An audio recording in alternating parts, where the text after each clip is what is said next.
EPFO अपने members को कई तरीके की सुविधाएं देता है। इसमें से कुछ फैसिलिटीज तो ऐसी हैं जिसके बारे में खुद मेंबर्स को भी जानकारी नहीं है। इन्हीं में से एक है ईडीएलआई स्कीम। ये एक इंश्योरेंस स्कीम है जो मुश्किल समय में उसके परिवार को सपोर्ट करने के लिए चलाई जाती है।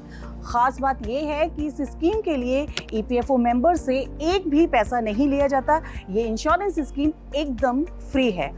अगर किसी कारण से कर्मचारी की मौत हो जाती है तो इस स्कीम के तहत उसके परिवार को 7 लाख तक की आर्थिक मदद दी जाती है। हालांकि इससे भी कुछ नियम और शर्तें जुड़ी हैं जिन्हें जानना जरूरी है। नौकरी के दौरान कर्मचारी की बीमारी, दुर्घटना या स्वाभाविक मृत्यु होने पर ही ईडीएलआई को लेकर क्लेम किया जा सकता है। ईपीएफओ मेंबर्स ईडीएलआई स्कीम के तहत सिर्फ तब तक ही कवर किए जाते हैं जब तक कि वो नौकरी करते हैं। नौकरी छोड़ने के बाद उसके परिवार, उत्तराधिकारी या नॉमिनी इसके लिए क्लेम नहीं कर सकते। अगर ईपीएफओ मेंबर लगातार 12 महीनों तक नौकरी करता आ रहा है तो कर्मचारी की मृत्यु के बाद नॉमिनी को कम से कम 2.5 लाख रुपए तक का फायदा मिलेगा। ईडीएलआई स्कीम के तहत कोई नॉमिनेशन अगर नहीं हुआ है तो मृत कर्मचारी का जीवन साथी, कुंवारे या नाबालिग बच्चों को लाभार्थी माना जाता है। पीएफ खाते से पैसा निकालने के लिए एम्प्लॉयर के पास जमा होने वाले फॉर्म के साथ इंश्योरेंस कवर का फॉर्म 5IF भी डिपॉजिट करना होता है। इसे एम्प्लॉयर ही वेरीफाई करता है।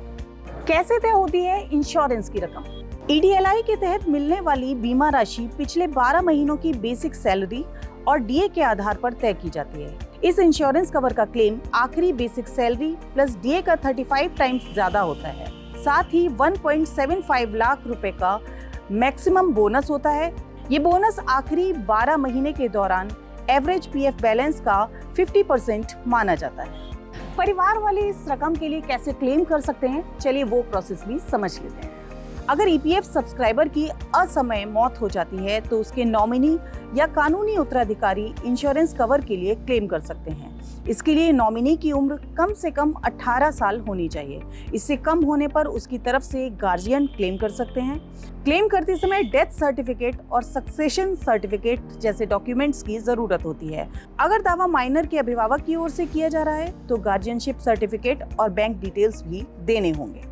आई होप कि आपको हमारी ये जानकारी पसंद आई होगी। पर्सनल फाइनेंस से जुड़े ऐसे ही और इन्फॉर्मेटिव वीडियोस के लिए बने रहिए जी बिजनेस के साथ।